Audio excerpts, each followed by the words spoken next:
l'Allemagne, l'accueil d'un premier quota de migrants ne doit être qu'un premier geste. Angela Merkel souhaite revoir la politique européenne du droit d'asile alors que plusieurs pays refusent ces fameux quotas.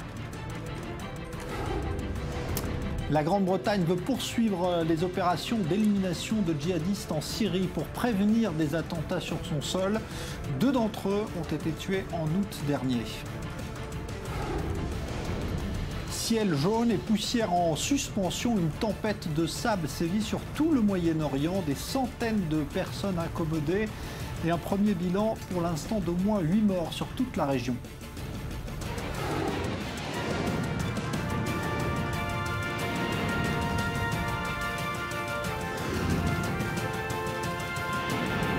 Le Grand Direct avec Jean-Charles Banou.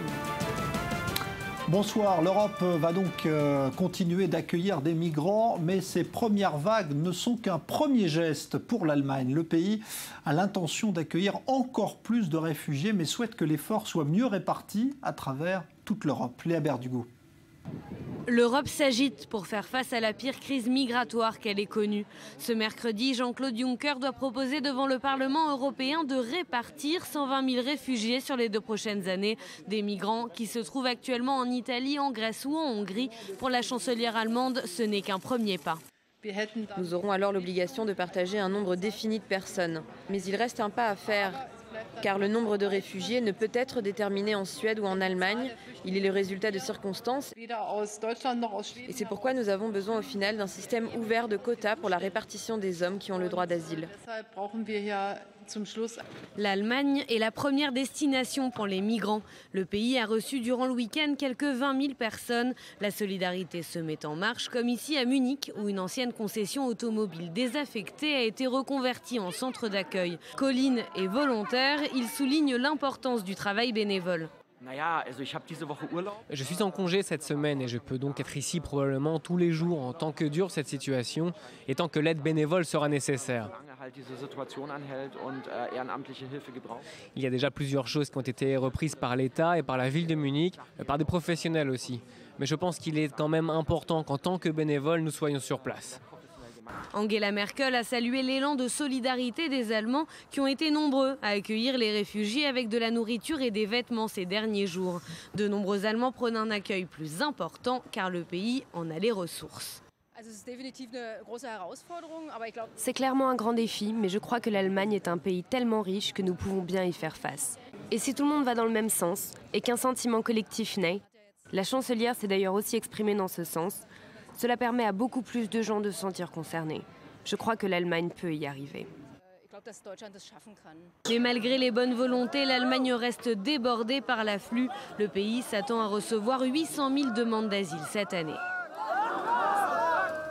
Alors, si l'Europe veut revoir sa politique du droit d'asile en raison des disparités constatées, eh bien, les migrants, eux, continuent d'arriver par centaines, voire par milliers, le plus souvent pour eh bien, se diriger vers l'Allemagne. On vient de le voir. Mais il y a aussi d'autres destinations. Ce soir, on apprend que le Danemark a refoulé un premier groupe de réfugiés qui souhaitaient transiter sur son sol pour se rendre vers la Suède ou la Norvège. À Vienne, en revanche, on accueille ces réfugiés, comme l'a constaté notre envoyé spécial, Julia Guénancien, reportage. Ils sont enfin arrivés et leur visage en dit long. Certains ont quitté la Syrie il y a 15 jours, même s'ils ne savent pas ce qui les attend en Autriche, la fin du voyage est un soulagement.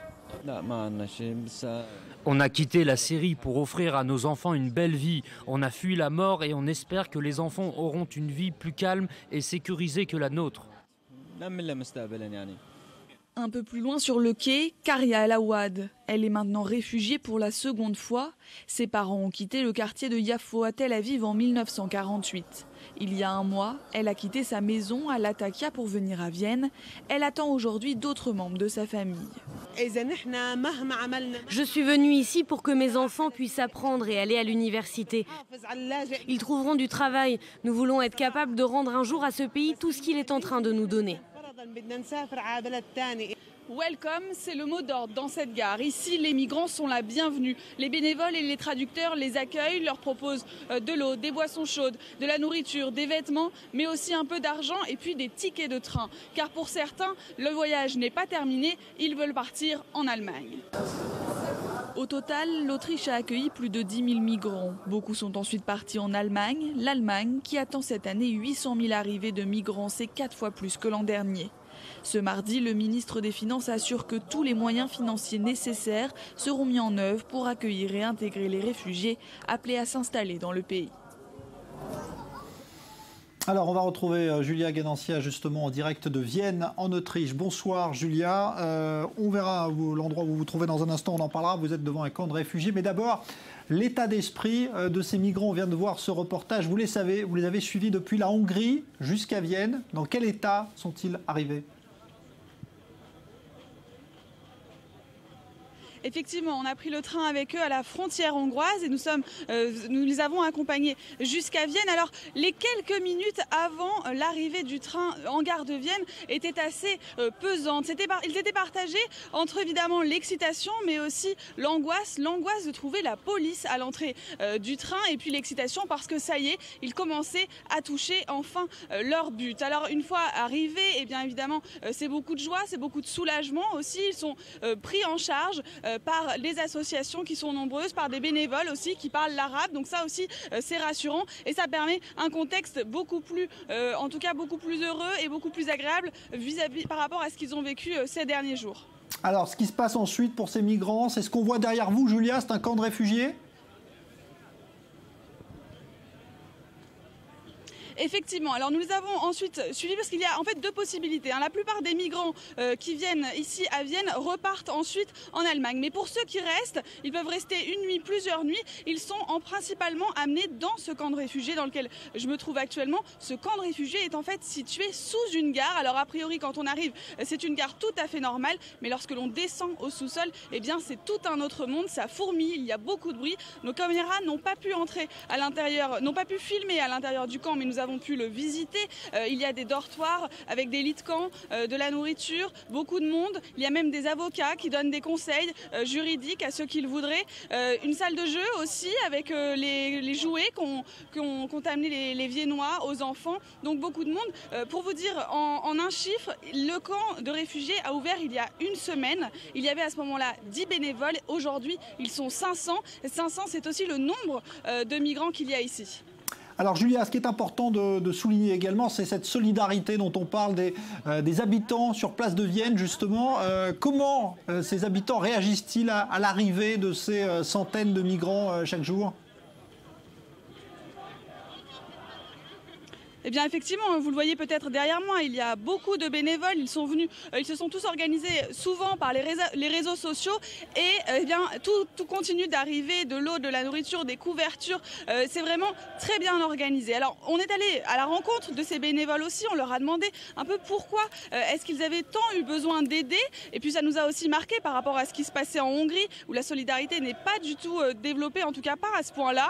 Et en fait beaucoup nous ont parlé d'un point finalement d'un événement qui les a tous marqués. Souvenez-vous, c'est il y a une dizaine de jours, lorsqu'on a trouvé 26 migrants dans un camion avec 3 enfants. La veille, on avait trouvé 71 migrants morts asphyxiés dans un camion. Et ces deux événements eh bien, ont eu l'effet d'un électrochoc ici en Autriche et à Vienne. Tous nous l'ont confirmé, les bénévoles nous l'ont confirmé. On s'est rendu compte, la vérité nous a éclaté aux yeux et donc on a eu envie de faire quelque chose. Et c'est à partir de ce moment-là que la solidarité s'est mise en place. Aujourd'hui, on en a un exemple flagrant ici ce soir. Merci Julia Guénancia en direct donc de Vienne en Autriche où vous vous trouvez. On va maintenant se tourner vers Steve Oana qui est professeur de finance à l'ESCP pour évoquer eh bien, les conséquences économiques sur l'Europe de l'arrivée de ces migrants. Bonsoir Steve Oana. D'abord il faut isoler peut-être le cas de l'Allemagne, qui est le pays qui, on le voit bien, veut accueillir le plus de ces migrants. Ça veut dire quoi? Qu'économiquement, l'Allemagne à la fois en a besoin et peut l'assumer? Oui, en fait, l'Allemagne a un problème majeur, c'est que sa population active décroît chaque année. Donc on estime à peu près 50 000 personnes la décroissance de sa population active chaque année. Et on estime que d'ici 2050, elle va avoir un déficit, une pénurie de main-d'œuvre d'à peu près 20 millions de personnes. Donc en fait, la seule solution, si elle veut financer son système de retraite et continuer à croître son économie, c'est d'importer de la main-d'œuvre de l'extérieur. Jusqu'à présent, elle l'a fait très bien à partir des pays de l'Union européenne touchés durement par la crise, en particulier les pays du sud de l'Europe, l'Espagne, l'Italie, la Grèce. Mais aujourd'hui, cette immigration en partance, en provenance de l'Europe du Sud se tarit légèrement. Et donc, cet afflux de Syriens, de réfugiés, pourrait être une aubaine pour l'économie allemande. Ce n'est pas le cas de la France, hein, même si Emmanuel Macron, qui était notre invité dimanche soir, disait ici même que ça pouvait être une chance économique pour la France d'avoir des migrants qui arrivent, mais pas dans les mêmes proportions sans doute que l'Allemagne. Oui, pour la France, le problème est complètement différent. On peut même dire opposé. Récemment, Robert Badinter, à qui on ne peut pas faire un procès de manque d'humanité, a alerté la France, malheureusement, n'a pas les moyens économiques d'accueillir un grand nombre de réfugiés dans son pays. Alors pourquoi il a dit ça ? En fait, c'est très simple, le raisonnement est économique. La France, elle, c'est le contraire de l'Allemagne. Il y a 150 000 jeunes qui arrivent, enfin, il y a un surplus, la population active française augmente de 150 000 personnes par an, du fait qu'il y a moins de gens qui partent à la retraite que de jeunes qui arrivent sur le marché du travail. Le taux de chômage en France est à peu près 10,3%, il est 4,7% en Allemagne. 10,3%, c'est 3 points de plus que le taux de chômage de la France avant le début de la crise. Donc finalement, la France et l'Allemagne sont dans des configurations économiques totalement opposées au niveau du marché du travail.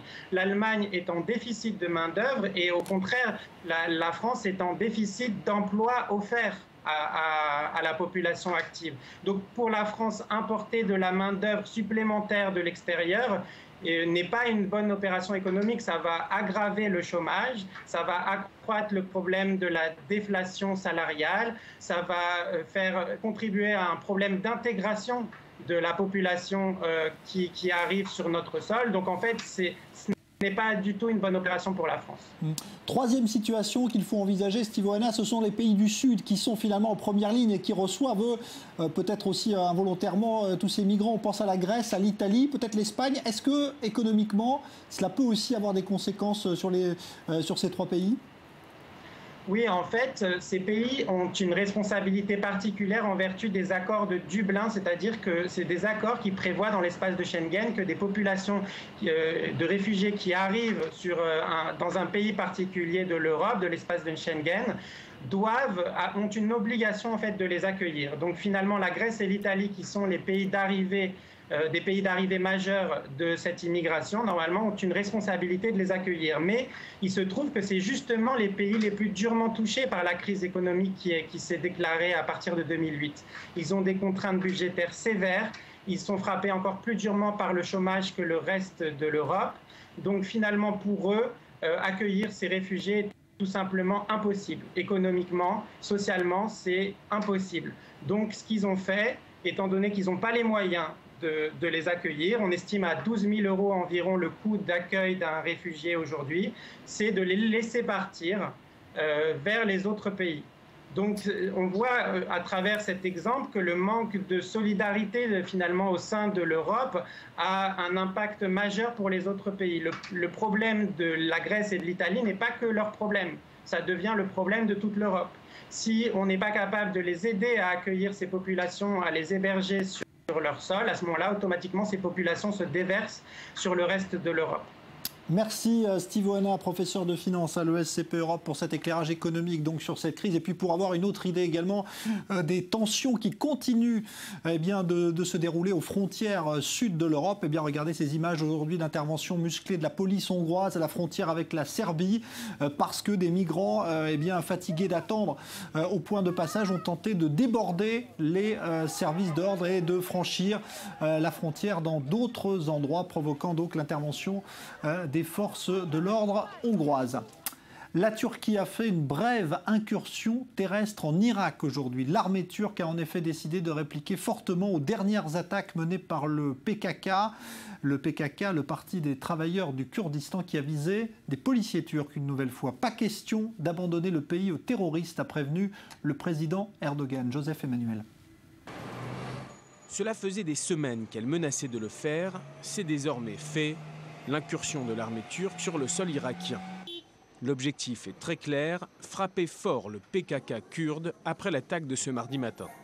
Nous sommes en Turquie, dans la région d'Aralik, aux confins des frontières avec l'Azerbaïdjan, l'Arménie et l'Iran. Un engin explosif est déclenché au passage d'un véhicule de police. Le minibus a été littéralement soufflé. Une dizaine d'agents turcs meurent sur le coup. L'attaque est attribuée aux rebelles du PKK. Elle fait suite à une nuit d'intenses bombardements des positions kurdes dans le nord de l'Irak. Une attaque d'envergure de l'armée turque. Un véritable pillonnage qui préparait l'incursion terrestre, en plus des 50 avions de chasse qui frappent durant toute la nuit des bases kurdes. Cette incursion terrestre des Turcs intervient 2 jours après une embuscade similaire tendue par les rebelles kurdes contre un convoi militaire turc, une embuscade qui s'est soldée par la mort de 16 soldats. Le Premier ministre turc a réagi ce lundi. Quoi qu'il advienne, il faut nettoyer ces montagnes de ces terroristes. Un point, c'est tout. Les montagnes, les plaines, les hauts plateaux, les villes de ce pays ne seront pas abandonnées aux mains des terroristes. L'incursion et les bombardements massifs confirment un peu plus ce que beaucoup redoutaient. La frontière entre la Turquie et l'Irak est désormais une zone de guerre. Ces affrontements sanglants ont fait voler en éclats les discussions de paix engagées il y a 3 ans entre Kurdes et Turcs. Selon la presse gouvernementale, ces affrontements ont tué une centaine de soldats et de policiers et 1 millier de rebelles kurdes. Des affrontements qui provoquent de vives tensions entre Turcs et Kurdes de Turquie. Quelques 20% des 76 millions de Turcs sont d'origine kurde. La plupart vivent dans le sud-est du pays. Ce cycle de violence intervient au moment où le PKK libère 20 ressortissants turcs, une volonté peut-être de calmer le jeu, quand le gouvernement turc ne se contente plus de frappes aériennes et fait entrer ses fantassins dans l'est irakien. C'est une première dans l'histoire du football israélien. Aucun match professionnel ou amateur ne sera organisé samedi prochain, et ce en raison d'une décision de justice qui vise à obliger les footballeurs à respecter le repos sacré du Shabbat. À l'heure où la pression des partis religieux s'accentue dans plusieurs secteurs de l'économie israélienne sur le même sujet. Reportage Mathias Sidmar. Jouer ou ne pas jouer Shabbat? La question est désormais sur toutes les lèvres des joueurs professionnels de football en Israël. Comment tout a commencé? Le principal détenteur des droits télévisés du football a décidé de diffuser la Ligue 2 locale. En contrepartie, le match phare, chaque semaine, sera diffusé le samedi en plein Shabbat. Problème, la Ligue Aléomite ne joue plus le jour du Shabbat depuis 6 ans. Et certains joueurs, comme le gardien Avi Evgi, s'estiment floués. Car après 10 saisons passées dans l'élite, il a effectué un retour à la religion et a justement choisi l'étage inférieur pour éviter de transgresser les règles juives. C'est lui qui a lancé la pétition contre ce changement. Je reçois des dizaines de SMS de joueurs professionnels qui ne sont pas du tout observants du Shabbat et qui m'encouragent. J'en reçois également d'entraîneurs, de directeurs sportifs. Si j'ai reçu le soutien également de 3 équipes arabes israéliennes qui ont signé la pétition, c'est la preuve que tout le monde a le droit de profiter de ce jour comme un jour chômé. D'autant que certains joueurs qui étaient prêts à jouer le Shabbat dans l'élite, et ce pour un salaire conséquent, estiment être en droit d'avoir un complément de salaire pour jouer le samedi en 2e division. Une question de foi et aussi d'argent, explique donc l'agent de joueurs David El Haddad. Ça va faire perdre l'argent, beaucoup d'argent au club de 2e division, et donc je ne sais pas comment ils vont tenir avec ça, parce que c'est important pour eux cet argent. Il y a beaucoup de joueurs que je connais qui pourraient jouer en 1re division, et ils ont décidé de jouer en 2e division justement pour ne pas jouer Shabbat. Et maintenant on leur impose de jouer Shabbat, donc ça va faire un très grand problème pour eux. Un faux problème, répond le chef de la communication de la fédération. Pour lui, les joueurs sont hypocrites et ne verraient que leur propre intérêt. Nous n'avons pas de solution pour le moment. Je ne parle pas que des ligues professionnelles, je parle surtout des enfants. Il n'y a pas assez de stades. Ceux existants n'ont pas de projecteurs et donc il nous est impossible de les faire jouer en soirée dans la semaine. Pour le tribunal du travail en Israël, le Shabbat est un jour chômé. Si elle venait à forcer les matchs à se disputer le samedi, la fédération irait contre la loi du pays. En attendant, le loto sportif a d'ores et déjà tranché. Il n'y aura pas de paris ce week-end concernant les matchs de championnat israélien. Là aussi, une sorte de repos forcé. Dans l'actualité économique également ce soir, Uber, la fameuse start-up qui a provoqué bien des soucis de transport à travers le monde, qui pourrait subir à son tour les affres de la concurrence. Bonsoir à vous Lionel Friedfeld, analyste financier. Alors, c'est en Chine, évidemment, c'est là où tout se passe aujourd'hui en matière de concurrence, bien que Uber s'apprête à avoir débarqué un concurrent. Effectivement, c'est un concurrent de poids. Le nom s'appelle Didi ID, retenez-le, car il risque peut-être de débarquer aussi en France. En tout cas, il vient de lever 3 milliards de dollars pour notamment son financement en Chine. Et ses investisseurs sont notamment Alibaba et Tencent, qui sont les plus grands groupes chinois dans le nom, dans l'Internet. Alors Uber commence à trembler. Il y a quelques semaines, Uber avait reçu également l'investissement d'une société chinoise, de Baidu, le moteur de recherche chinois. Et donc véritablement, le marché aujourd'hui, la compétition va se passer en Chine. Pourquoi ? Parce que c'est le plus grand marché du transport, notamment taxi et véhicules au monde. Uber essaie notamment de casser les prix déjà en Chine. Ils ont une filiale et l'avantage sera notamment à cette société chinoise car il y a déjà une présence historique. Ouais, c'est le même concept qu'Uber, c'est exactement le même. Oui, même concept qu'Uber, exactement. Et aujourd'hui, effectivement, Uber essaie de casser le marché pour avoir des parts de marché, mais on va voir cette bataille. Et cette bataille risque, comme je l'ai dit, de venir aux États-Unis, également en Europe et surtout en France. Peut-être dans quelques temps, on verra cette société. Donc retenez le nom, elle s'appelle Didi ID. Voilà, c'est moins facile à dire qu'Uber, mais bon, en tout cas, on va sans doute entendre parler d'eux. Alors, autre événement dans l'actualité économique avec vous, Lionel, c'est Apple qui joue gros là en lançant ses fameuses déclinaisons toujours du nouvel iPhone. Oui, Apple est sous pression financière. Demain, ils vont dévoiler deux téléphones, deux iPhones, le 6 et le 6S, nouvelle génération. On ne sait pas exactement ce qu'il va y avoir à l'intérieur, peut-être une caméra qui va être un petit peu meilleure, mais surtout, ils sont sous pression financière car les iPhones représentent 2/3 du profit d'Apple. Cette année, l'année dernière, c'était 50%, ce qui veut dire que véritablement, la vache à lait du groupe, ce sont les iPhones. Et les ventes d'iPhone reculent de moins 22% par rapport au trimestre dernier. Donc les analystes financiers commencent à se poser des questions, surtout que Tim Cook, le CEO, le PDG d'Apple, a dit que cette année, Apple risquerait d'avoir un chiffre d'affaires inférieur à 1 à 2 milliards par rapport aux attentes de Wall Street. Merci Lionel Friedfeld, analyste financier.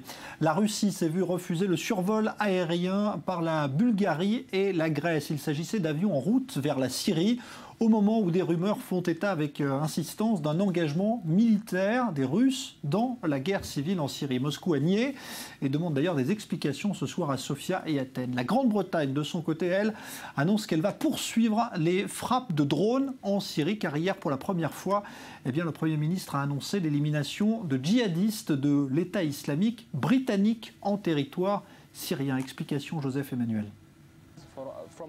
C'est la première fois qu'un pays européen tue l'un de ses ressortissants en Syrie. Mais le ressortissant britannique n'est pas qu'un simple civil, c'est également un djihadiste de Daesh.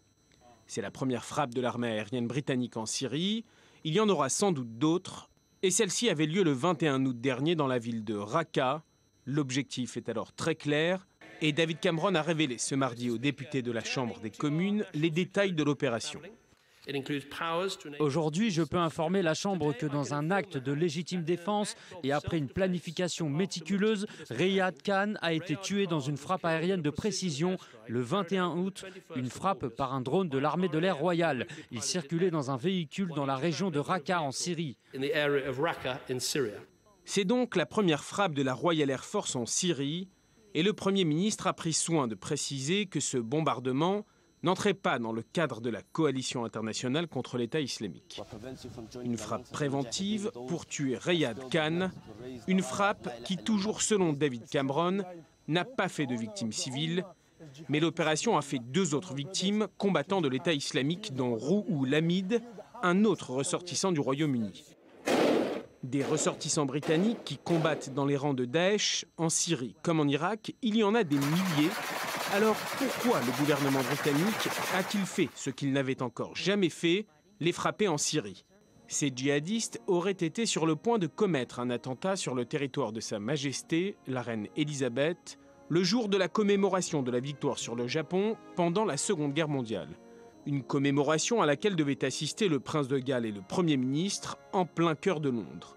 M. Cameron a assuré que la frappe avait été légalement validée par le procureur général au nom du droit à l'autodéfense. Prochaine étape pour le locataire du 10 Downing Street, obtenir le feu vert de ses élus pour participer au bombardement de la coalition internationale contre l'État islamique, mais en Syrie. David Cameron avait déjà obtenu l'aval de sa chambre pour frapper les djihadistes en Irak, mais des dissensions se font maintenant ressentir. Cette nouvelle ambition risque de se heurter à la probable élection du pacifiste Jeremy Corbyn à la tête du Parti travailliste. L'homme est connu pour ne pas être un partisan des interventions militaires. Voilà, on est avec Michael Horowitz, justement. Bonsoir, expert en géopolitique. Alors, cette opération britannique, là, elle est quand même assez significative parce que aller éliminer des djihadistes britanniques en Syrie, c'est quasiment du jamais vu. Oui, c'est du jamais vu, en fait, sur deux plans. D'abord, sur le plan du renseignement, qui a permis l'élimination de ces 2 citoyens britanniques dans une frappe chirurgicale.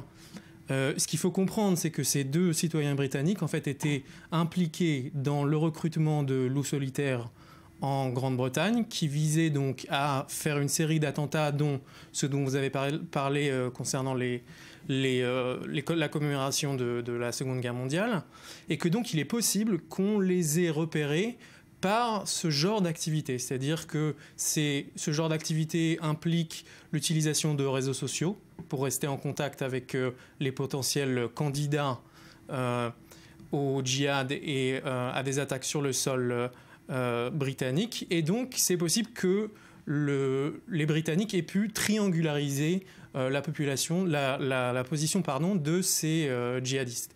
Sur le deuxième plan, c'est significatif parce que ça veut dire que le Royaume-Uni ne veut pas que la Syrie soit un refuge pour les djihadistes qui préparent des attaques contre sur le sol britannique. C'est très, très important.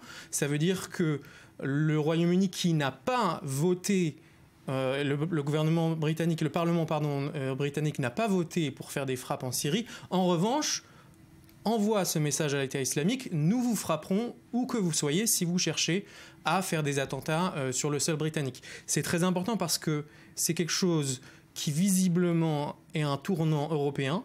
La France aujourd'hui a fait son premier vol sur la Syrie.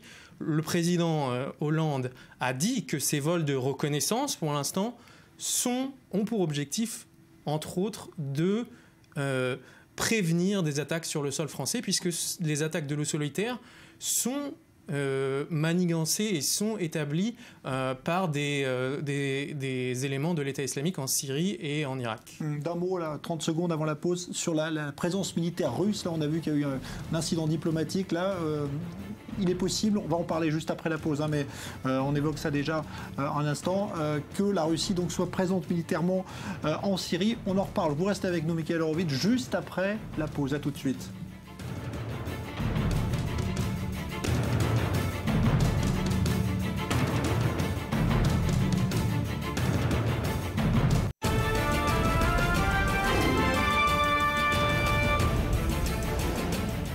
L'Allemagne et l'accueil d'un premier quota de migrants, ce n'est qu'un premier geste, a déclaré aujourd'hui Angela Merkel, qui souhaite d'ailleurs revoir la politique européenne du droit d'asile alors que plusieurs pays d'Europe refusent ces quotas.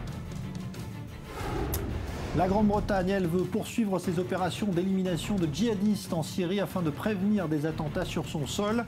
2 d'entre eux ont été tués en août dernier. On en parle dans un instant. Ciel jaune et poussière en suspension, une tempête de sable sans précédent sévit sur tout le Moyen-Orient. Des centaines de personnes incommodées et un premier bilan d'au moins 8 morts sur toute la région.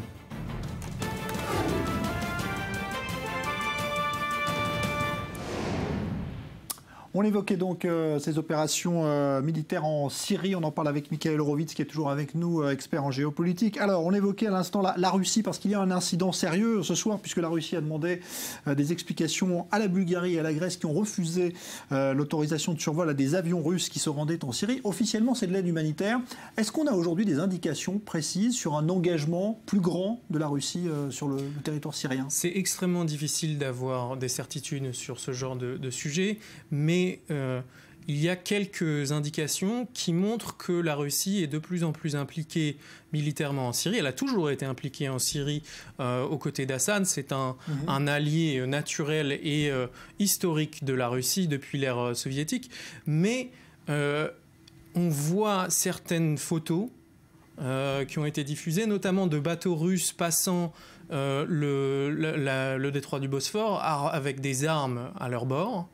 On voit aussi la livraison de matériel de pointe russe à l'armée syrienne. Vous avez eu une vidéo en particulier qui a fait penser qu'un équipage russe avait été envoyé en Syrie. C'est une vidéo d'un tank russe du dernier modèle de BTR qui visiblement est sorti des arsenaux russes il n'y a pas très longtemps, puisque c'est un véhicule qui a été utilisé par l'armée russe, qui n'est utilisé par l'armée russe que depuis 2013.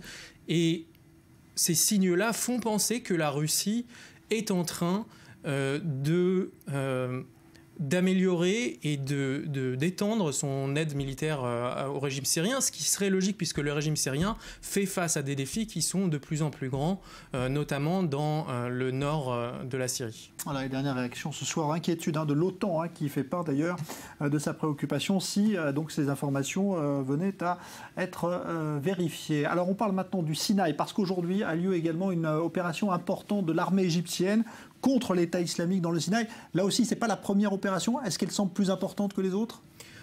C'est quelque chose de presque saisonnier maintenant en Égypte. Vous avez des opérations au Sinaï depuis la chute de Mohamed Morsi, l'ancien président qui venait des Frères musulmans, mais elle se place dans un contexte qui est assez significatif pour deux choses. La première, c'est qu'elle intervient à quelques semaines d'une attaque d'envergure en juillet dernier, où l'État islamique a montré, non pas par son ampleur, mais par ses objectifs, qu'il avait changé de stratégie. Pourquoi ? Parce qu'en fait, si l'État islamique avait jusqu'à présent attaqué les positions égyptiennes, mené une guerre qui est une guerre de guérilla, on a vu pendant cette attaque un État islamique qui cherche à prendre une ville, Sheikh Zoued, une ville qui se trouve près de la frontière avec la bande de Gaza et qui cherche à conquérir du territoire dans la péninsule du Sinaï, ce qui est quelque chose d'extrêmement significatif. On voit en fait un rapprochement entre la branche de l'État islamique au Sinaï et les tactiques qui sont utilisées au jour le jour en Irak et en Syrie. Merci beaucoup, Michael Horowitz. Donc, je rappelle que vous êtes expert en géopolitique. On parle maintenant de la Birmanie, où la campagne électorale pour les élections législatives a démarré aujourd'hui. C'est un événement historique puisqu'il s'agit des premières élections libres depuis que l'armée a rendu le pouvoir aux civils en 2011. Et l'opposante historique Aung San Suu Kyi a d'ailleurs appelé aujourd'hui à respecter un scrutin libre. David Klezewski. Construire un logo de campagne, penser à des slogans politiques et apprendre à convaincre des électeurs. Pour la première fois depuis des décennies, la Birmanie renoue avec la démocratie. Dans la foulée des réformes, un scrutin sera organisé en novembre dans des conditions bien plus libres qu'auparavant. Une campagne électorale en bonne et due forme vient de débuter. Les gens disent qu'une image signifie davantage que 100 mots. Alors un symbole peut accrocher l'œil du public et de la base. Ainsi, même dans la liste des candidats, vous devez avoir le nom du candidat, sa photo et aussi le logo du parti. C'est très important. C'est de la politique et nous avons toujours eu peur de la politique. Maintenant, je sais que l'élection est la chose la plus importante dans notre vie. Les symboles que les jeunes partis se disputent sont le pan de combat, les chapeaux en bambou ou la figure du lion. Participe aussi aux élections Aung San Suu Kyi, symbole du renouveau. La célèbre opposante était en résidence surveillée pendant 15 ans.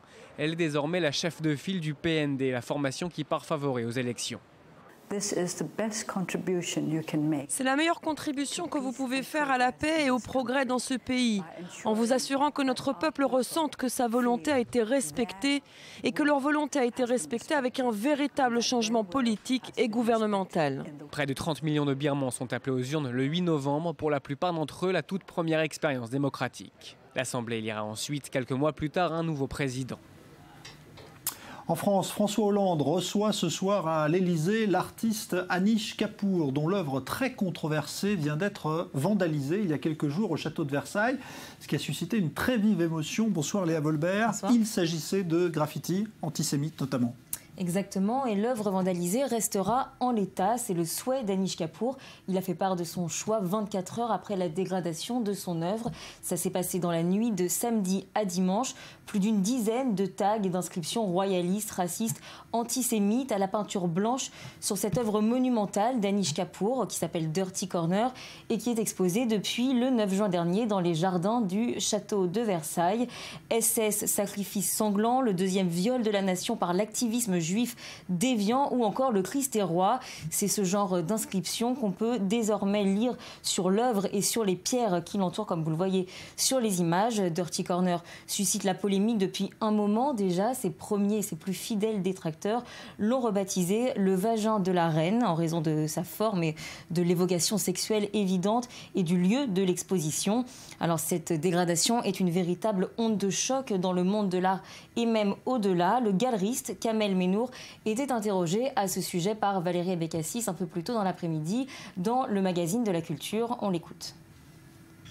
C'est catastrophique pour l'image de l'art, mais aussi, je vous dirais, de notre société. Notre société est malade. On donne une image catastrophique au monde. Aujourd'hui, je reçois des mails d'amis aux États-Unis, en Asie, qui me disent « Mais qu'est-ce qui se passe chez vous ?» Je suis profondément choqué. Voilà, un choc d'autant plus violent que cette œuvre avait déjà été vandalisée une première fois en juin dernier. Mais cette fois-ci, comme je vous le disais, l'artiste Anish Kapoor a décidé de ne pas la restaurer, de garder ces tags antisémites tels qu'ils sont. Il affirme dans un communiqué que lors de la première dégradation, il s'était déjà interrogé sur le bien fondé d'un nettoyage. Cette fois, il se dit convaincu qu'il ne faut rien retirer de ces insultes, de ces mots propres à l'antisémitisme que l'on voudrait aussitôt oublier. Il faut rappeler qu'Anish Kapoor est juif irakien par sa mère et hindou par son père. Alors Léa, il faut peut-être aussi se demander comment le public va réagir parce que ça risque évidemment de choquer ces inscriptions. Bien sûr, c'est effectivement la question qui se pose maintenant et qui nous renvoie à l'éternel problème des limites de l'art. Est-ce qu'on peut ou non exposer un message si haineux? Est-ce vraiment de l'art? Et surtout, est-ce que la loi l'autorise? Anish Kapoor, comme vous l'avez dit, s'est rendu ce soir à l'Élysée. Il devrait donc évoquer toutes ces questions avec le président de la République. Une chose est déjà sûre, une enquête a été ouverte au château de Versailles et les auteurs de ces dégradations encourent jusqu'à 7 ans de prison et 100 000 € d'amende. Merci Léa Volbert. On revient à la crise des migrants maintenant, car les pays européens sont jugés responsables de cette crise par la Russie. C'est en effet le ministre des Affaires étrangères, Sergueï Lavrov, qui a lié cette crise à l'implication, ou le manque d'implication parfois des pays européens dans certains conflits militaire. Question dont on va parler dans un instant, mais tout d'abord l'éclairage de Léa Berdugo. Alors que l'Europe subit une crise sans précédent, c'est l'heure pour certains de désigner des coupables. Sergueï Lavrov, le ministre russe des Affaires étrangères, a accusé l'Europe d'être responsable de la situation migratoire. Quoi qu'il en soit, la justice exige que ces pays qui sont responsables du déclenchement des conflits prennent aussi la responsabilité de fournir une aide humanitaire aux victimes. La semaine dernière, le président russe Vladimir Poutine était sur la même ligne. Les pays occidentaux ne pouvaient que s'en prendre à eux-mêmes. Premier visé, les États-Unis, pour leur rôle dans la destitution des dirigeants irakiens et libyens, tous deux alliés de Moscou. Pour Vladimir Poutine, ces renversements ont mené à la prolifération de mouvements radicaux et extrémistes. À Genève, on se concentre plutôt sur les solutions à apporter. Pour l'ONU, il est nécessaire que la communauté internationale s'accorde sur une réponse globale face à la crise des migrants. Les Nations Unies insistent sur leur intégration en Europe. Beaucoup d'entre eux ont des compétences dont on a besoin sur ce continent, qui est un continent qui se meurt. L'Allemagne a le taux de natalité le plus bas du monde, l'Italie, l'Espagne, partout en Europe. Il y a actuellement une forte demande pour accueillir les gens et cela va continuer. Ban Ki-moon, le secrétaire général de l'ONU, avait déjà appelé les États à fournir des réponses globales à la crise migratoire. Il a annoncé une réunion sur le sujet en marge de l'Assemblée générale des Nations Unies à la fin du mois. Alors, à qui la faute? Et d'abord, y a-t-il une faute? On va en parler justement avec deux invités. Bonsoir Emmanuel Navon, professeur de relations internationales à l'Université de Tel Aviv. Bonsoir à vous, Daniel Sheikh, ambassadeur d'Israël. Est-ce que vous trouvez que la Russie, d'abord, est fondée à désigner comme ça les Européens comme les fautifs de cette situation aujourd'hui? Est-ce qu'il faut chercher des fautifs d'abord dans cette crise des réfugiés? C'est toujours commode de trouver un fautif, de faire porter la responsabilité à quelqu'un. Je pense que la situation est beaucoup plus complexe que ça. Et c'est impossible de mettre le doigt sur quelqu'un ou sur un pays ou sur un événement qui aurait déclenché tout ça. C'est toute une série de fautes ou de mauvais calculs. Et puis d'autres éléments qui ne sont la responsabilité de personne. Le cumul de foyers de guerre à proximité de l'Europe, avec une négligence qui dure depuis des décennies de la part des Européens pour confronter la question d'une éventuelle vague d'immigrés, que ce soit des réfugiés de guerre ou simplement des migrants qui cherchent une meilleure vie. Tout ça ensemble a suscité ce dont nous sommes témoins aujourd'hui. Je crois qu'il est plus important de trouver celui qui va prendre la responsabilité pour trouver les solutions pour l'avenir que de trouver quelqu'un pour porter le chapeau pour le passé.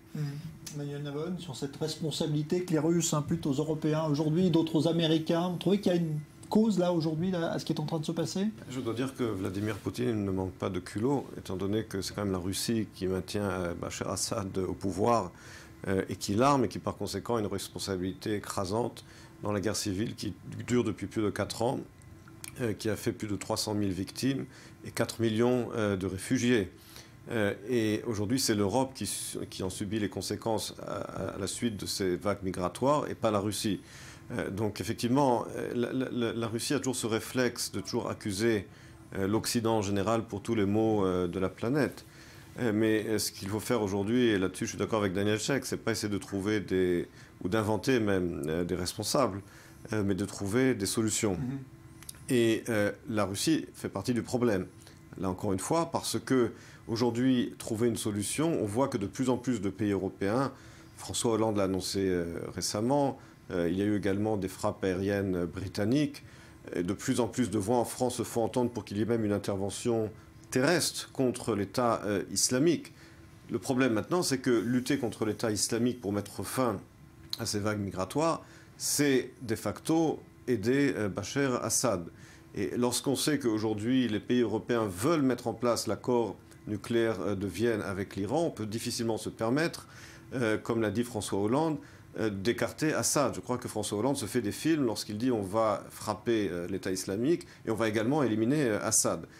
C'est l'un ou l'autre.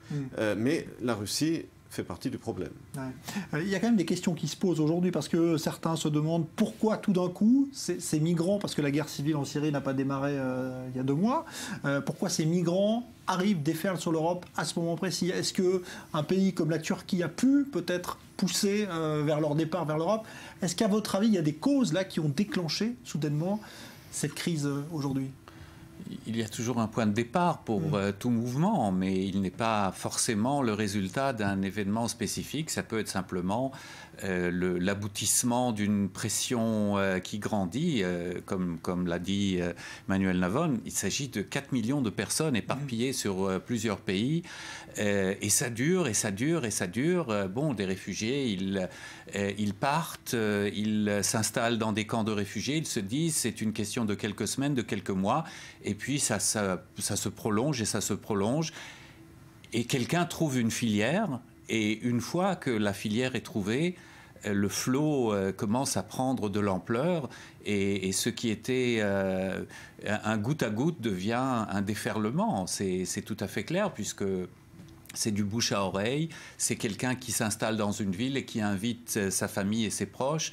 C'est le schéma classique de mouvements de migrants, surtout quand ils viennent d'un pays spécifique, d'une culture spécifique, et qu'ils aiment être parmi les leurs.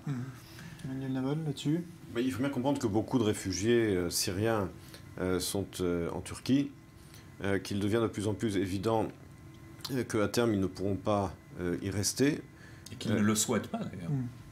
en tout cas, qu'il ne souhaite pas non plus, entendu, revenir en Syrie. Non, non, certainement pas. Ce que je veux dire, c'est qu'il cherche mieux que la Turquie. C'est sûr. Et que de la même manière que la Turquie a joué un rôle plus qu'ambigu en servant de transit entre les djihadistes européens et l'Irak, elle joue aujourd'hui un rôle plus qu'ambigu également dans la façon dont elle laisse maintenant partir ces réfugiés syriens vers l'Europe. La Turquie qui est membre de l'OTAN, la Turquie qui a annoncé des élections anticipées et qui essaie de... Je crois que Erdogan aujourd'hui essaie de renchérir la corde nationaliste justement pour obtenir une majorité qu'il n'a pas obtenue aux dernières élections. Donc tout cela ensemble fait qu'effectivement le vase a fini par craquer. Mais de toutes les manières, encore une fois, le fond du problème, la source du problème, encore une fois, c'est la guerre civile. C'est la guerre civile en Syrie. Et les Européens ne pourront pas se contenter uniquement de trouver des solutions ad hoc pour les réfugiés. Il faudra également penser à la source du problème. Et là, on en revient effectivement à la question d'une éventuelle intervention militaire contre l'État islamique. Voilà, qui ne sont pas à l'ordre du jour quand même aujourd'hui. On voit bien que les Français, en tout cas, n'y sont pas favorables. François Hollande l'a dit clairement. Alors, autre question qui se pose, c'est les pays qui n'accueillent pas pour l'instant de réfugiés. Alors, certains ont dit pourquoi les pays du Golfe, par exemple, qui ont des économies qui semblent bien se porter, n'accueillent pas ces réfugiés. Est-ce que vous pensez qu'ils ont une responsabilité là aussi, ou est-ce que géographiquement, peut-être que ça posera un problème? Une chose est certaine, c'est qu'ils n'ont pas moins de responsabilités que les Européens. C'est-à-dire, on peut discuter, est-ce qu'ils ont plus simplement parce qu'il s'agit d'Arabes? Je ne pense pas que les accords internationaux sur l'accueil de réfugiés ne prennent pas compte de leur nationalité, de leur religion ou autre chose. Mais est-ce qu'ils ont moins de responsabilités? Certainement pas. Ils ont sans aucun doute la capacité d'en accueillir, de financer leur déplacement, leur accueil, etc.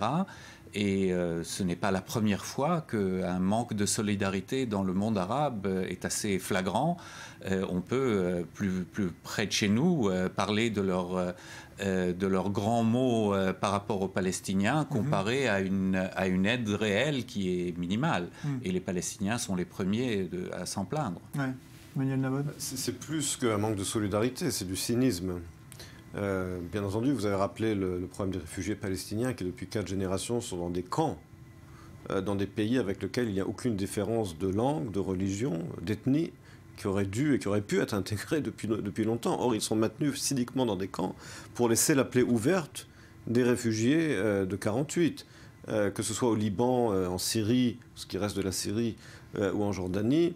Ils n'ont pas les droits civiques de base des autres citoyens. Et on voit ce comportement de nouveau avec les réfugiés syriens, qui auraient plus de facilité de s'intégrer culturellement et professionnellement dans les pays arabes du Golfe ou autres qu'en Europe. Mais cela, ils ne le veulent pas. Et il y a là, effectivement, plus qu'un manque de solidarité, un véritable cynisme des pays arabes. Et je crois que l'Europe devrait le dire haut et fort, tout en intégrant, selon la politique d'ailleurs, qui est celle du droit international. Le droit international, la Convention des réfugiés de 1951, oblige les pays qui ont des réfugiés à les accueillir et à leur donner des droits. Ce sont les pays arabes qui n'acceptent pas qui n'appliquent pas cette convention. Donc les pays européens peuvent à la fois appliquer le droit humanitaire, mais parler haut et fort contre non seulement le manque de solidarité, mais l'hypocrisie et la cruauté des pays arabes. Bon, alors, il faut dire quand même que l'attrait pour les réfugiés syriens des pays du Golfe, par exemple, n'est pas énorme, parce qu'ils ont très mauvaise réputation en ce qui concerne les conditions de vie de tous ceux qui ne sont pas citoyens. Et il me semble assez clair que le commun des réfugiés syriens préférera aller à Munich qu'à Doha.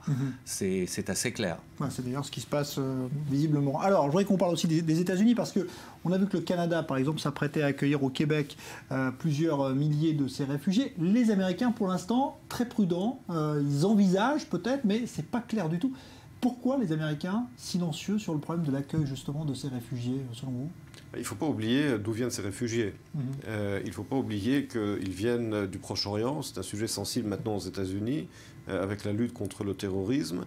On ne sait pas quels sont ceux qui étaient des anciens combattants de Daesh, de l'État islamique, qui ont peut-être quitté la menace terroriste aux États-Unis. Je crois que les États-Unis sont très conscients de ce problème. Autre point qui explique la différence de politique avec l'Europe, c'est qu'un pays comme l'Allemagne est un pays vieillissant, avec un manque de main-d'œuvre, et même si Angela Merkel ne le dit pas ouvertement, l'Allemagne a besoin finalement, à long terme, d'une nouvelle main-d'œuvre pour remplacer celle d'un pays qui est riche et vieillissant. Ce n'est pas le cas des États-Unis. Les États-Unis sont un pays qui, lui, est jeune et qui n'a pas le problème de l'Allemagne. Au contraire, les États-Unis ont un problème d'immigration avec le Mexique, qui est un sujet extrêmement sensible dans les élections, en tout cas dans les élections primaires. On a vu comment Donald Trump exploite ce sujet. Donc, accepter d'autres réfugiés maintenant du Proche-Orient, d'un pays dans lequel les États-Unis bombardent l'État islamique, c'est un sujet trop sensible aux États-Unis politiquement et dans lequel les États-Unis ne voient pas d'avantage économique, contrairement à l'Allemagne. Ouais.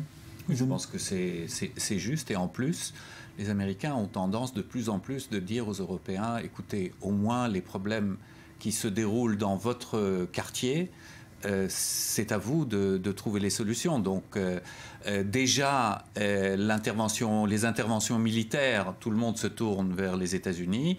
Alors je pense qu'ils ne le diront jamais publiquement, mais je suppose que sous les radars, ils disent écoutez, c'est votre problème.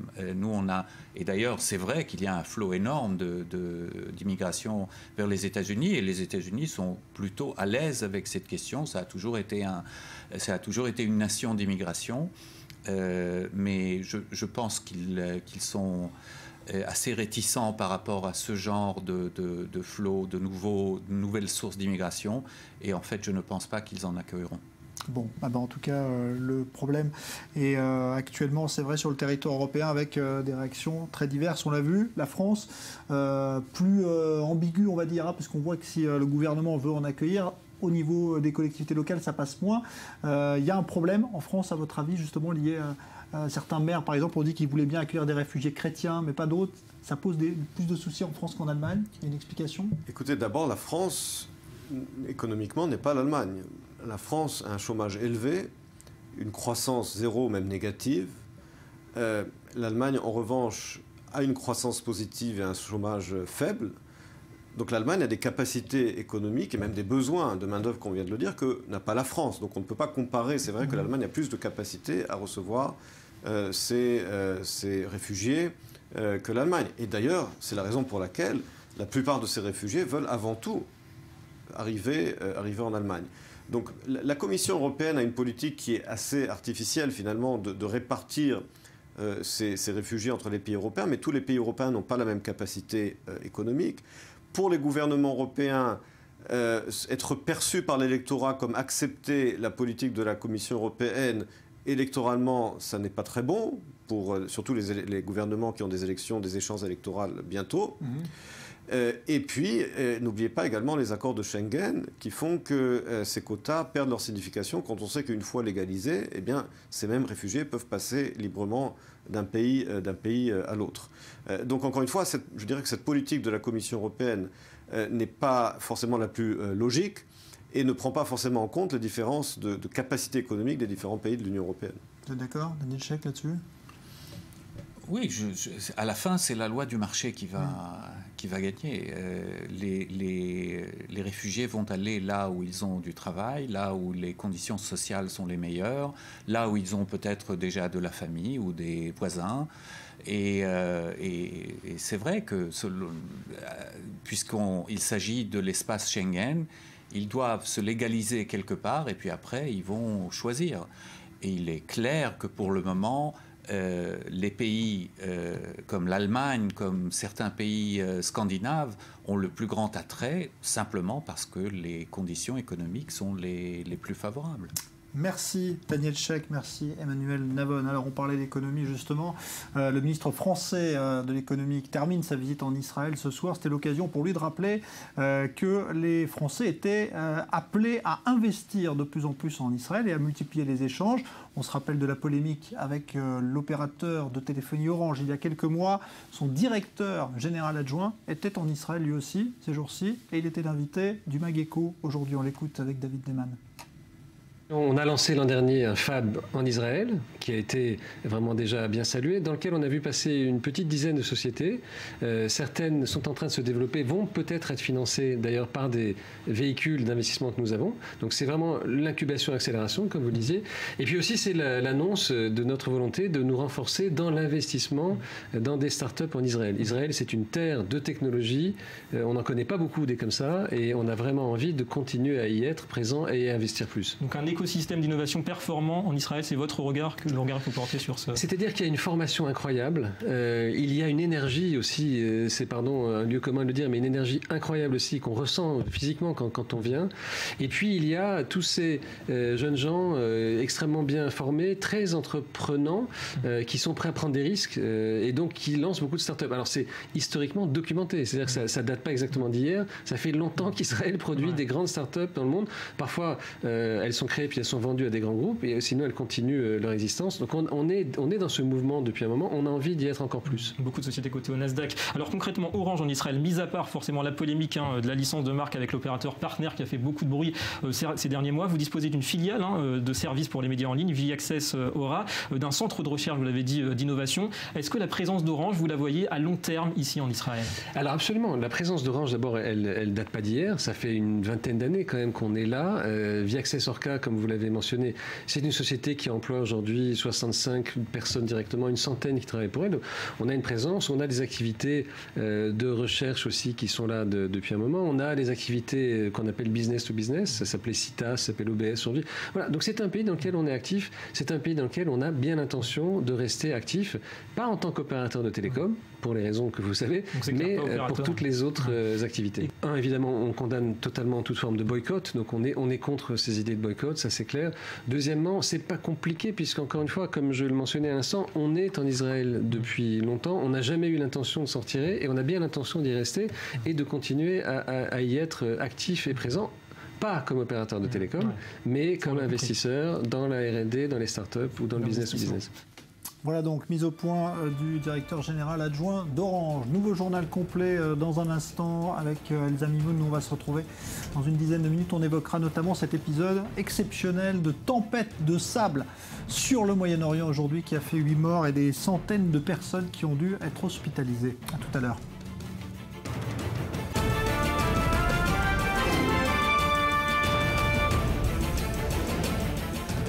Retour du Grand Direct et Paris accueillait aujourd'hui une conférence internationale consacrée à la situation des chrétiens d'Orient. Car si l'on parle beaucoup des réfugiés syriens actuellement, quid de cette minorité victime de persécutions au Moyen-Orient et notamment en Syrie et en Irak? Une soixantaine de pays ont été mobilisés pour l'occasion. Elsa Moury. 60 pays, des ONG et l'ONU rassemblés à Paris dans le but de sauver les victimes de violences ethniques et religieuses au Moyen-Orient.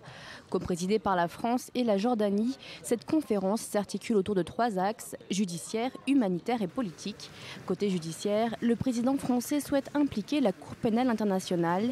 Problème, plusieurs pays du Moyen-Orient n'en sont pas membres. Les actes de Daesh en Irak, en Syrie, sont des crimes contre l'humanité. J'appelle donc tous les États concernés de la région à adhérer au statut de Rome pour que la Cour pénale puisse juger les auteurs de ces crimes. Et la France souhaite également que le Conseil de sécurité saisisse directement la Cour pénale internationale.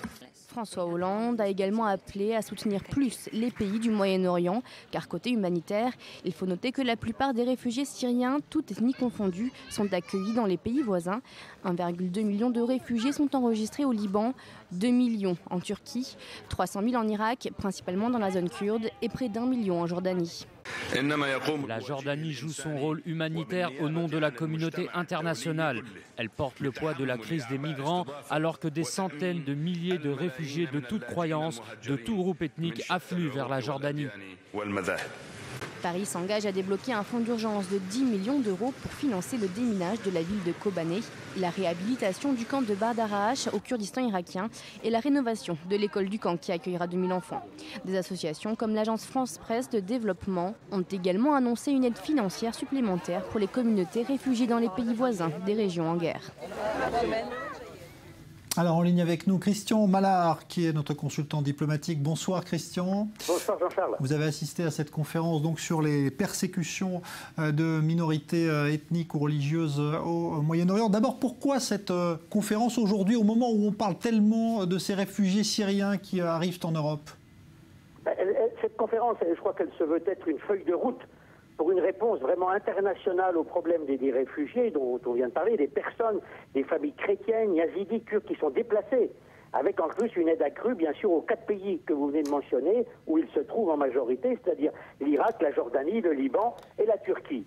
Puis il s'agit aussi, je crois, d'endiguer la crise migratoire en cours pour l'Europe, dont on dit qu'elle devra recevoir en 2016 1 million de réfugiés. Mais vous savez, Jean-Charles, quand on lit le long communiqué final, on s'aperçoit malheureusement qu'il y a beaucoup de vœux pieux.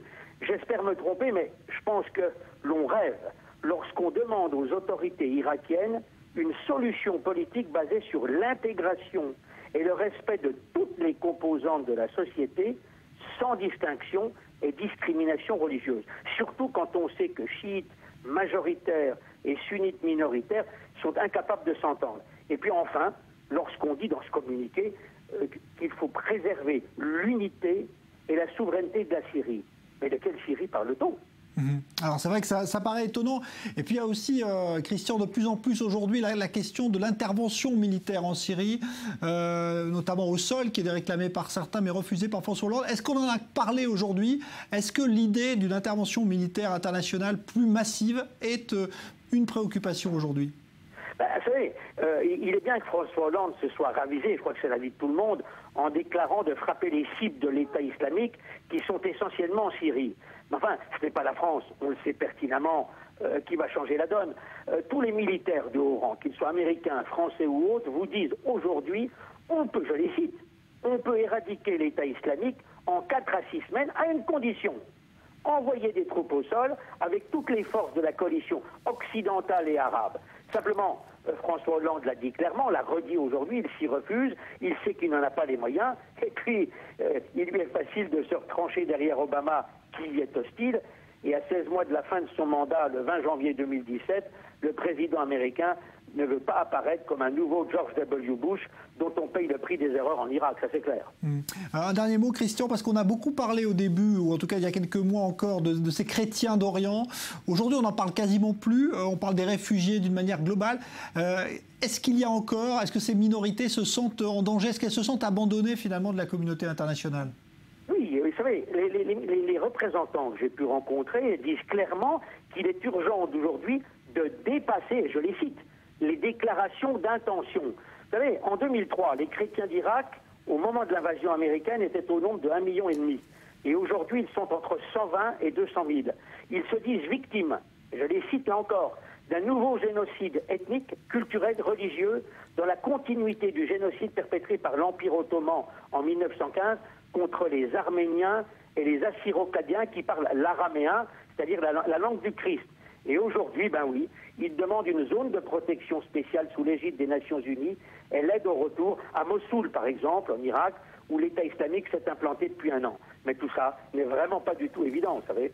Merci Christian Mallard, donc consultant diplomatique en direct de Paris, à propos donc de cette conférence importante qui s'est tenue aujourd'hui à Paris. Un mot de tennis pour vous montrer des images de la nuit dernière à l'US Open à Flushing Meadows, en commençant par le Suisse Roger Federer, toujours impressionnant. Il était opposé au serveur américain John Isner, l'un des plus puissants du circuit. D'ailleurs, ça a été un match très serré, puisque Federer n'a réussi à prendre qu'une fois le service d'Isner, mais il a remporté les 3-7 et avec 2 tie-breaks donc pour Roger Federer, dont ce revers magnifique, vous l'avez vu, Stefan Edberg s'en est même levé d'admiration, réussi donc par le Suisse qui s'impose 7-5 dans la 3e manche. C'est le seul moment où il a réussi à prendre le service d'Isner.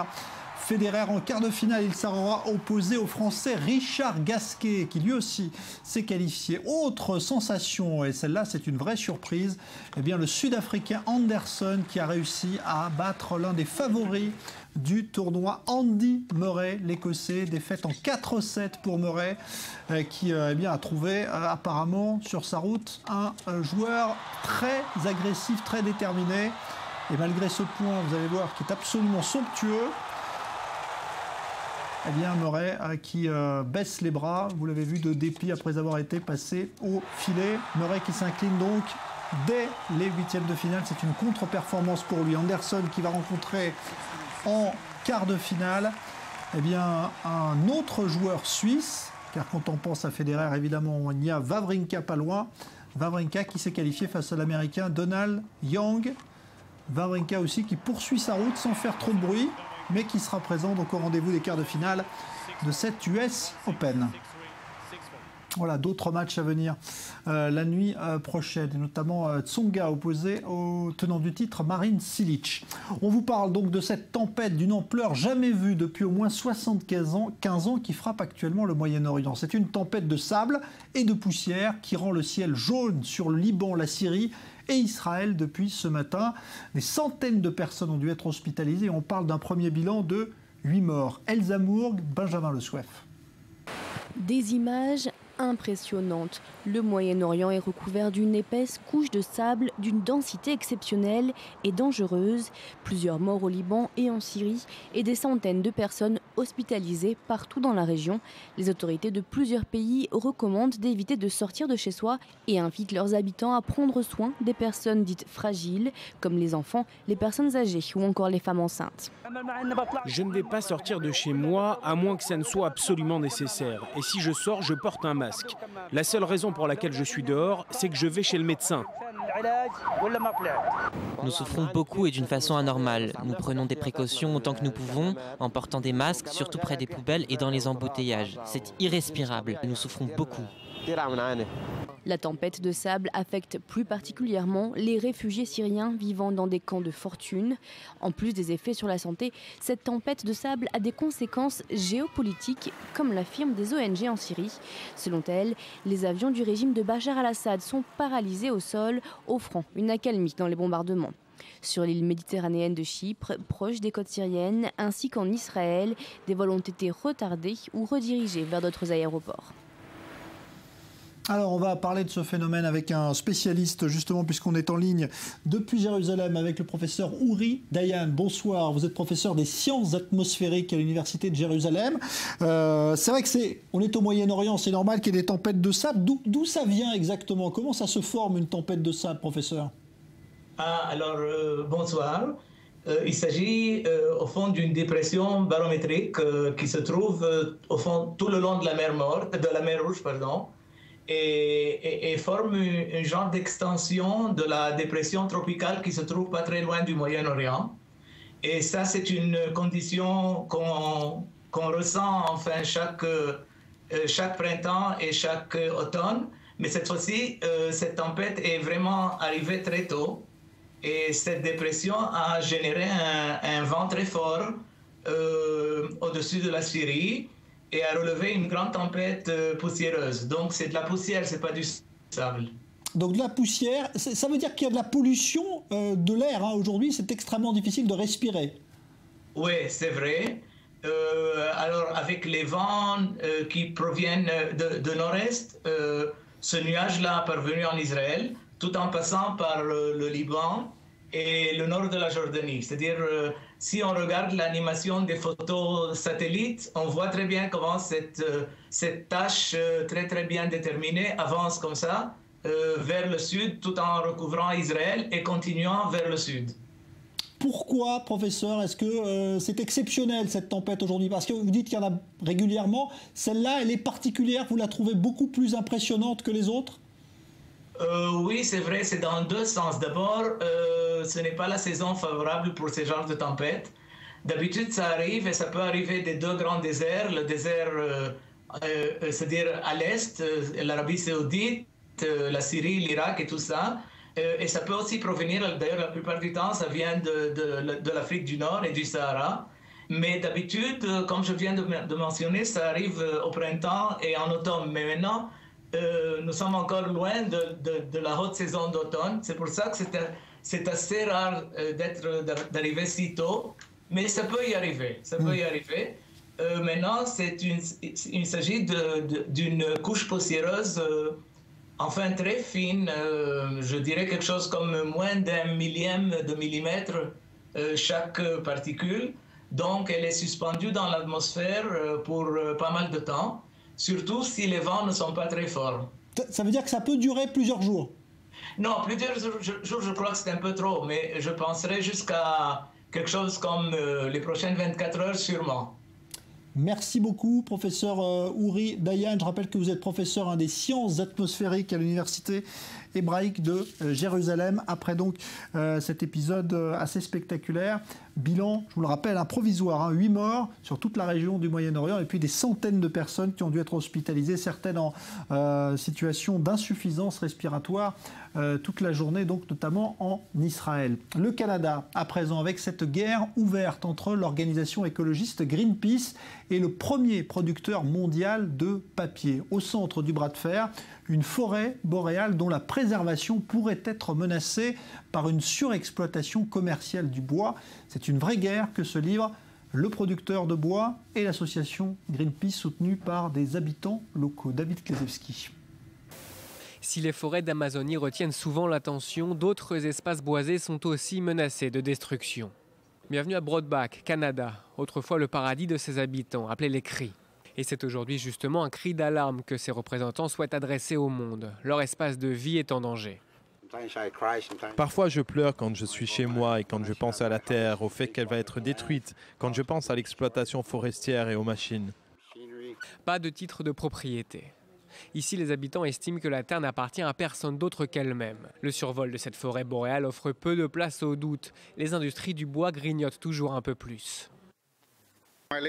Feu mon père en parlait, nous n'avons pas le droit de vendre la terre. Nous sommes la créature de Dieu. Dieu nous a donné cette partie pour nous aider à survivre. Le métier de maître trappeur se transmet de génération en génération. Faunes et flores y sont recensés avec minutie. La forêt fait partie de l'identité de ce peuple nordique. Pour plaider leur cause, les habitants ont fait appel à Greenpeace qui a lancé des initiatives pour sensibiliser opinion publique et investisseurs. Le bras de fer avec le gouvernement du Québec ne fait que commencer. Le pape François a fait un geste spectaculaire aujourd'hui pour montrer une nouvelle fois l'ouverture de l'Église envers les fidèles. Il a décidé de simplifier les procédures qui permettent d'annuler un premier mariage catholique en vue de la célébration d'un second. Écoutez. La signification de cet acte, c'est de montrer plus de miséricorde à l'égard des gens qui sont dans des situations difficiles. Il reconnaît qu'il existe un certain nombre de gens qui se sont mariés, mais qui n'ont pas les prérequis pour. En premier lieu, il y a l'immaturité, mais aussi d'autres choses comme les mariages forcés ou ceux qui ne se sont pas pleinement réalisés. Peut-être parce que les gens étaient très jeunes quand ils se sont mariés. Donc, afin de rendre plus facile pour eux d'obtenir les annulations, le pape a simplifié la procédure. Voilà donc pour cette mesure annoncée aujourd'hui par le Vatican. On se quitte pour ce soir. Bonne soirée. Dans un instant, vous allez retrouver l'essentiel de l'actualité avec un nouveau journal complet qui vous sera présenté par Elsa Mimoun, où il sera bien sûr question du dossier des migrants avec notre envoyée spéciale Julia Galancia qui se trouve à Vienne en Autriche, là où arrivent chaque jour plusieurs centaines de ces réfugiés. Bonne soirée.